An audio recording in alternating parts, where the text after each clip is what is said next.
Kozhikode Nipah വ്യാപനമില്ലെന്നും രോഗിയുടെ പ്രദേശം containment സോണാക്കേണ്ട സാഹചര്യമില്ലെന്നും ആരോഗ്യമന്ത്രി കെ മുരളീധരൻ. നിപ രോഗബാധിതന്റെ ആരോഗ്യനിലയിൽ മാറ്റമില്ല. രോഗിക്ക് പിറാവിൻ മരുന്ന് ആദ്യം മുതലേ നൽകിയിരുന്നുവെന്നും മരുന്നില്ലെന്ന പ്രചാരണം അടിസ്ഥാനരഹിതമെന്നും മന്ത്രി പറഞ്ഞു. നിപ ബാധിച്ച 43-കാരന്റെ ആരോഗ്യനില മാറ്റമില്ലാതെ തുടരുകയാണെന്ന് ആരോഗ്യമന്ത്രി കെ മുരളീധരൻ പറഞ്ഞു. മോണോക്ലോണൽ ആന്റിബോഡി ആദ്യ ഡോസ് ജൂൺ 12-ന് നൽകി. റെംഡിസിവിർ ആദ്യ ഡോസ് ഇന്ന് പുലർച്ചെ നൽകിയിട്ടുണ്ട്. സംസ്ഥാന സർക്കാരിന്റെയും ICMR-ന്റെയും നിലവിലെ മാനദണ്ഡപ്രകാരം കൃത്യമായ ചികിത്സയാണ് നൽകുന്നതെന്നും മന്ത്രി പറഞ്ഞു. ഒരു മരുന്ന് ബഹ്റൈനിൽ നിന്ന് എത്തിച്ച് ആദ്യ ഡോസ് നൽകിയെന്നും മന്ത്രി കൂട്ടിച്ചേർത്തു. മരുന്നുകളില്ലെന്ന ആരോപണം അടിസ്ഥാനരഹിതമെന്നും മന്ത്രി.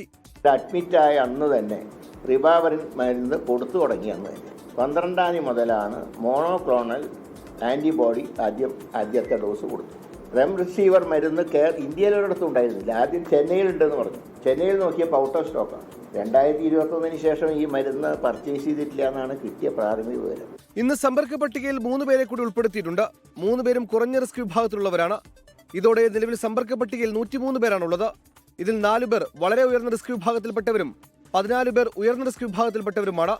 സമ്പർക്ക പട്ടികയിൽ 45 പേർ ആരോഗ്യ പ്രവർത്തകരാണ്. രോഗബാധ റിപ്പോർട്ട് ചെയ്ത രാമനാട്ടുകര മുനിസിപ്പാലിറ്റി ഡിവിഷൻ 5-ലെ 320 വീടുകളിലെ 1047 പേരിൽ രോഗലക്ഷണങ്ങൾ ഉണ്ടോ എന്നറിയാൻ സർവേ നടത്തി. ആർക്കും തന്നെ നിലവിൽ ലക്ഷണങ്ങളില്ല. അതേസമയം സംസ്ഥാനത്ത് ഇതുവരെ 130 ഷിഗല്ല കേസുകൾ റിപ്പോർട്ട് ചെയ്തതായി മന്ത്രി പറഞ്ഞു. ഷിഗല്ല പ്രതിരോധ പ്രവർത്തനങ്ങൾ ഊർജിതമായ ആരോഗ്യവകുപ്പ് നടത്തുന്നുണ്ടെന്നും ഹോട്ടൽ പരിശോധന കർശനമാക്കിയതായും അദ്ദേഹം പറഞ്ഞു. 24 കോഴിക്കോട്.